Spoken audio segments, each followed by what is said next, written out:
राम राम भाई सभी साथियों को, जितने भी साथी जो हरियाणा सीईटी ग्रुप डी की ज्वाइनिंग का या फिर नई भर्ती का इंतजार कर रहे हैं, उन सभी साथियों को राम राम। तो भाई सबसे पहले तो भाई चैनल पे नए हैं तो प्लीज़ सब्सक्राइब कर लीजिएगा और वीडियो अगर पसंद आए तो लाइक भी कर देना। अब भी बात कर लेते हैं भाई हरियाणा सीईटी की जो ग्रुप डी की जो नई भर्ती आने वाली है या फिर नई जो एडवर्टाइजमेंट आने वाली है उनके बारे में। तो देखो, सबसे पहले तो आपको मैं एक छोटा सा एक ये दिखा देता हूँ। ये कल का है, शायद आपने देख भी लिया होगा, नोटिस है ये। इसमें जो डाटा है वो मांगा गया है कि भाई कितनी सीटें हमारे पास में अभी इस टाइम पे वैकेंट हैं जो कि हमें भरी जानी है। तो ये जो डाटा है ये सिंपल आप ये समझिए कि दो तरीके से भरा जाएगा।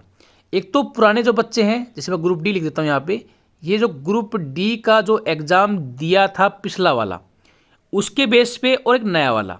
अब देखिए यहाँ पर तो फ्रेश है बिल्कुल, इनका तो मतलब अलग ही रिकॉर्ड चलेगा। ये हैं ओल्ड वाले जो पुराने वाले हैं। अब इस ग्रुप डी की जो वैकेंसी आती है ना, उसमें कुछ वैकेंसियाँ ऐसी होंगी जो कि वेटिंग के आधार पर ली जाएंगी। तो वहाँ पर जो पॉइंटों में या फिर छोटे मोटे आधा एक नंबर से रह रहे हैं ना, वो बच्चे यहाँ पर जो हैं वो सिलेक्ट हो जाएंगे। तो यहाँ पर तो उन बच्चों का जो है वो रिजल्ट जो है यहाँ पर क्लियर हो जाएगा।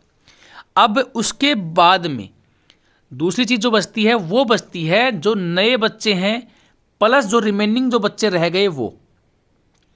जैसे मान लीजिए अब 70 नंबर वाले का बच्चे का नंबर नहीं आया, तो ये बच्चा, इसका जो रिज़ल्ट आया था ना, रिज़ल्ट की डेट याद रखना, जो रिज़ल्ट की डेट थी उस डेट से 3 साल तक यही स्कोर कार्ड जो है ये वैलिड रहेगा। 3 साल तक रिज़ल्ट की डेट से।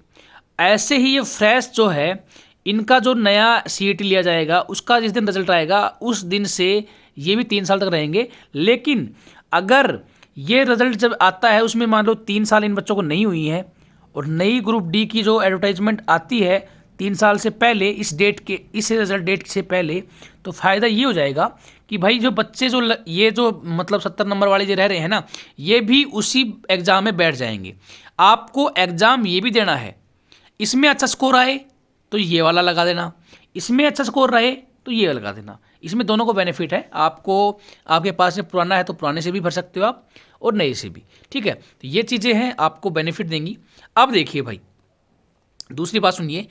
अब ग्रुप डी की अगर आप तैयारी कर रहे हो, हरियाणा सीईटी ग्रुप डी का पेपर होने वाला आपको पता है, मतलब अब जल्दी फॉर्म निकल जाएंगे, ठीक है। तो फॉर्म निकलने के बाद में जो है आपको तैयारी करनी है, तो ग्रुप डी के लिए ये चक्षु पब्लिकेशन की बुक है। इसमें सारे मतलब लगभग 25 प्रैक्टिस सेट दे रखे हैं जो कि एग्ज़ाम में आए हुए भी हैं। और थोड़े से देखो, ये 25 प्रैक्टिस सेट है, मैं थोड़ा जूम कर देता हूँ। ये हैं 25 प्रैक्टिस सेट। अब इसमें अगर देखोगे तो ये देखो, मैं थोड़ा एग्जाम्पल के तौर पर दिखा देता हूँ। जैसे मान लीजिए ये है, इसमें क्वेश्चंस हैं, ठीक है। ये 100 क्वेश्चंस का एक सेट है। अब इसके बाद में अगर जाएंगे तो यहाँ पर इसकी आंसर की दे रखी है। उसके बाद में इनके सॉल्यूशन भी दे रखे हैं कि भाई ये क्या है। मैथ का है तो मैथमेटिक्स का सॉल्यूशन मिलेगा, जीके का है तो जीके की भी पूरी थ्योरी दे रखी है, भाई ये ऐसे ऐसे ये चीज़ें हैं, ठीक है। तो यहाँ से आपको जो तैयारी जो है वो आप कर सकते हो ग्रुप डी की।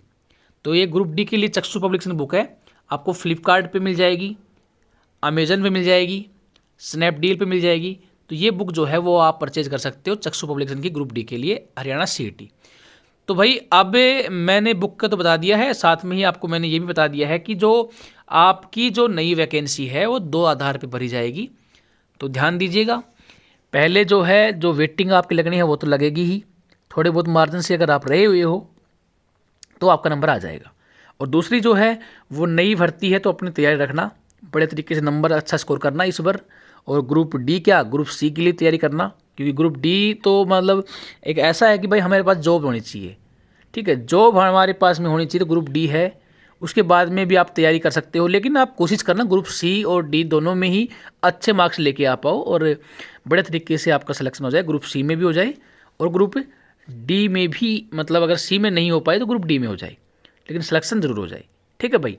तो all the best, thank you so much, have a nice day and good luck.